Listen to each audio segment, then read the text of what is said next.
What's up, Rebels? My name is Leo, and I am one half of Leo and Willie. I was a cis girl. He did testosterone.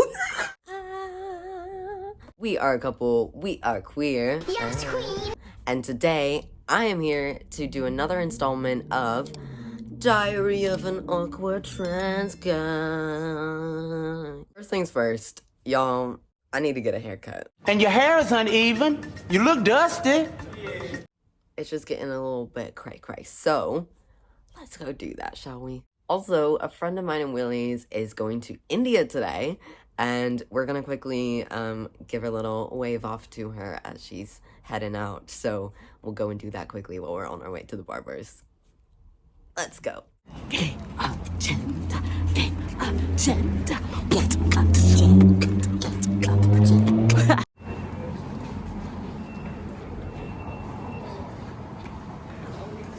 There she is. Can you bring me back India? The whole thing. The whole thing. Just bring it with you. I haven't traveled on my own in like so long. Like, excited to travel.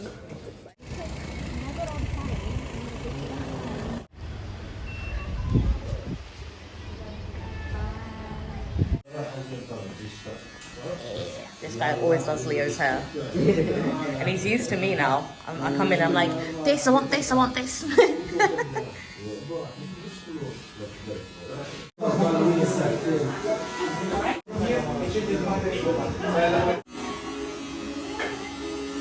Right, it's windy, so I don't know if y'all are gonna be able to hear me super well, but we are done at the barbers. Live with your people. Look at the haircut. Ooh, ooh, ooh, ooh, ooh. Okay, so now, sorry, nearly ran into someone. Now we are gonna go to our local pub because it's a nice day out, and we're gonna get a little bevy and a bit of food and have a nice. Oh my God, there's a cat. Oh my God, there's a cat. Hello, hello, precious. Hello. Oh, you are so beautiful. Oh, hello. Oh, you're so beautiful. Hi. Hello. Very beautiful. Wow. Right?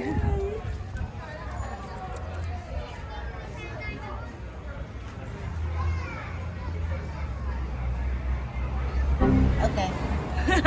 Bye. Change the plans. We're actually gonna go and get some Italian food. Ooh. You are feeding yourself. Look at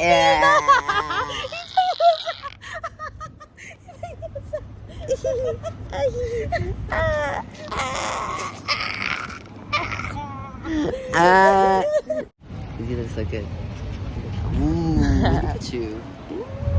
Okay.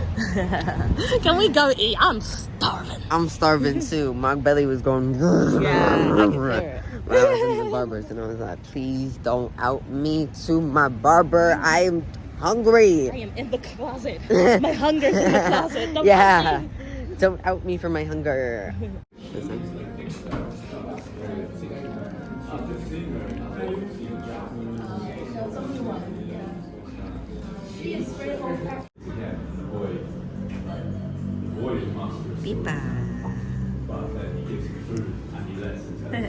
Hey guys, we are back home. We had a really great meal, and then to be honest, when we got back home, Willie and I took a break to do some gaming because we love to game.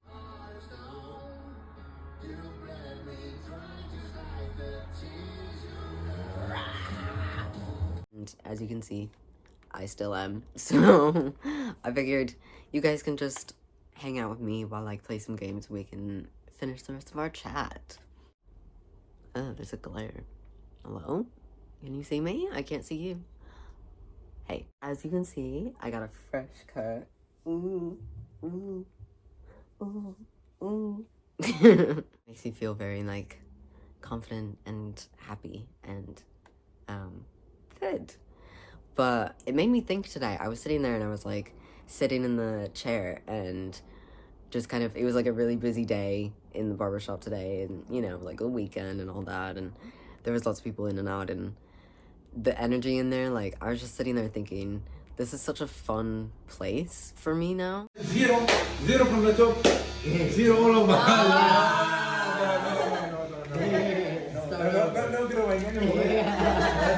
And like, for a really long time, like, I've been really uncomfortable with like haircuts and like barbershops and trying to like learn how to fit in that space and stuff. The shop that I go to now is like that comfort spot for me now. I used to get really, really anxious. Willie actually has been a superhero and a superstar and like helped me out with getting more comfortable with that. Like, she goes with me to the barbers and we're really cute like that. We go together and we do everything together. No, she comes with me and just kind of like helps me to like feel more confident and like kind of encourages me to like speak more and like speak up and stuff. And so through that, I've learned how to be more comfortable in that space and it's been really great. So thanks, babe. Also, guys, if anyone wants to know what I'm gonna be playing, I want to play Crash Team Racing. Who maybe haven't watched previous videos about my testosterone journey, I've been on Testogel, and very soon I will be switching to sustenance injections. I'm switching to injections because, I'll be honest with you guys, it is a cheaper option than Testogel. Which sucks because for me, I don't really like needles. I don't like injections. I have a little bit of like needle phobia and the thought of it is like really not fun. But it's the more cost-effective option. It's also you know, a bit of a time-effective option as well because it's less frequent. Instead of a gel every single day, it's an injection every 3 weeks. So it'll be interesting to see how that affects my like transition journey and my T levels and things like that. I have heard that sometimes the changes on injections can sometimes be a bit more heightened or more maybe like noticeable. I don't. That's a myth. Oh, it's a myth. I think it's a myth. You think it's a myth? Yeah. I do think it's a myth. I think it might have something to do more so with like the psychology of like you get a shot every 3 weeks. So in that first, like, you're looking at it in sections of 3 weeks rather than I'm doing something every single day and things are naturally changing every single day. That's my thought.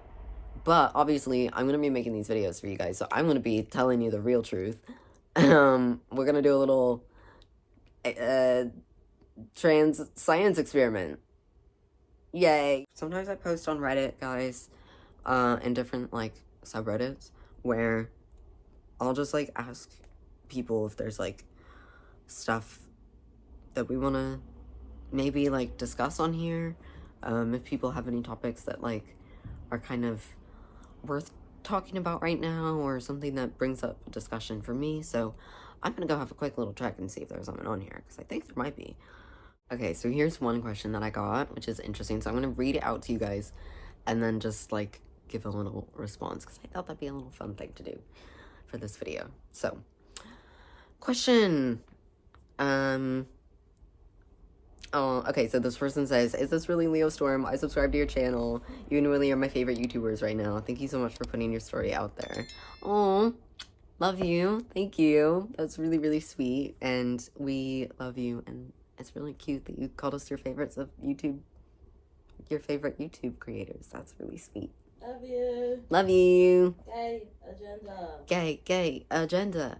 Gay agenda. They went on to say, question I have, I'm pre-T. I only have sisters and I know guys can be jerks. Is it weird to be around women/children as you pass more?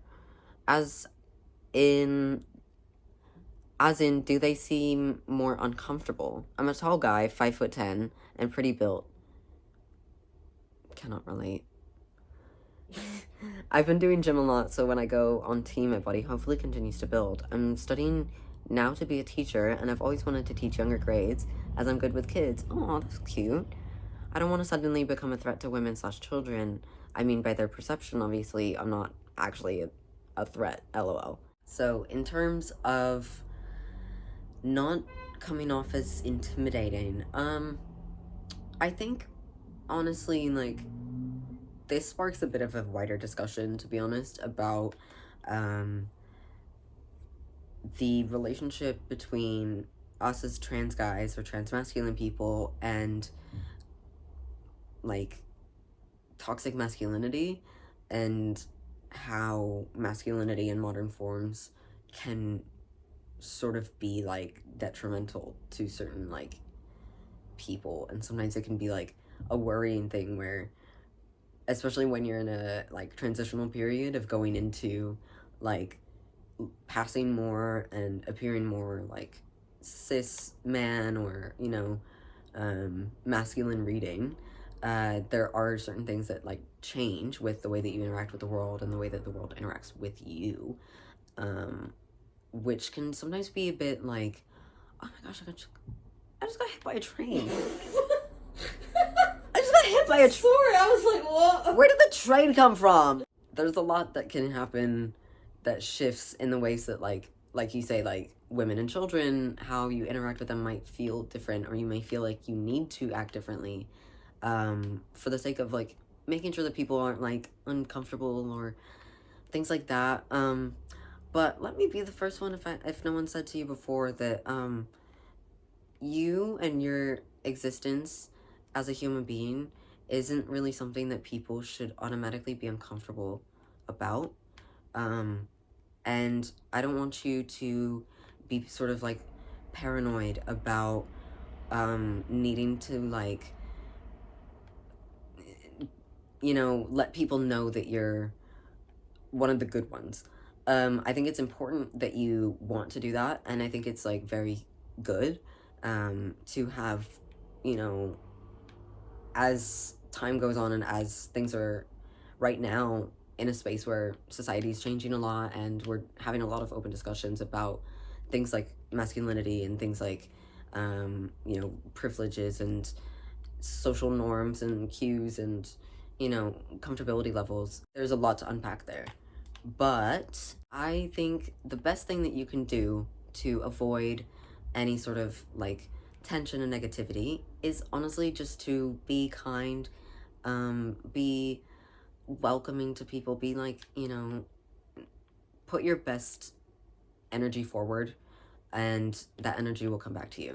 You know, if you're worried about being on T and being a bit of a dick, make it a point to not be a dick.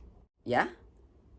And I don't mean that in a, like, sort of, you know, like, minimizing way, because it is a big thing and it's really good to be, like, consciously aware of, okay, how do I need to maybe be more conscious in the ways that I speak or the ways that I act or interact with people. It's just, I think as long as you are, like I said, open, kind, respectful, and you let people know that you're a sweet and, like, safe person to be around and come to, that's the best you can do. That's great. If you're checking those boxes, then you were doing a great job, my friend. May I say something? Yeah. If the camera can pick me up, I don't know, I'll talk louder. I will also say, in that, like, that can be different depending on race, and that's just the truth. Yeah. Like, Leo is also saying this from a position of someone who's very white passing. Unfortunately, if you are, not unfortunately, fortunately for me, but the reality of the world is if you are a black trans male, then you may need to be more careful in certain areas because there are biases against you. So I do think that's worth noting. Very, very much worth noting. Yeah, that's a very good point, babe. There's definitely a range of experiences for different people from different backgrounds and different ethnicities, different living situations, different countries. All of that definitely goes into this topic for sure. And yeah, honestly, here's one way to maybe think about it is, if you're wanting to know how to come across as a safe person, think about what to you signals that someone else is a safe person. and how can you emulate those things in yourself? I'm hot. Whoa. Oh. No, like physically hot. I mean, like, yeah, you are, but bro. I'm okay, warm. Calm down, Leo. I'm Calm warm. down, Leo Storm. I'm He gets a sweating. haircut, and then he's like, I'm hot. I'm sweating. Okay, guys, that is gonna be it for today. I hope you had a fun time coming along with me today. It was a bit, like, different, trying to do a little more of, like, a vlogging thing. So, if you liked it, please let me know so that I know I don't look a fool. And yeah, if you guys have any, like, questions, like the one that I read at the end, we can make that a bit of a thing with this series. I can read off some questions and give you guys some feedback. Or if you have any things you want to ask me, that you want me to discuss in the series, I can go through the comments and read through some of your guys' stuff, and we can have little chats. But aside from that, I hope we have a wonderful day / night / life. Drink water, eat carrots, and I will see you in the next one. All right, bye.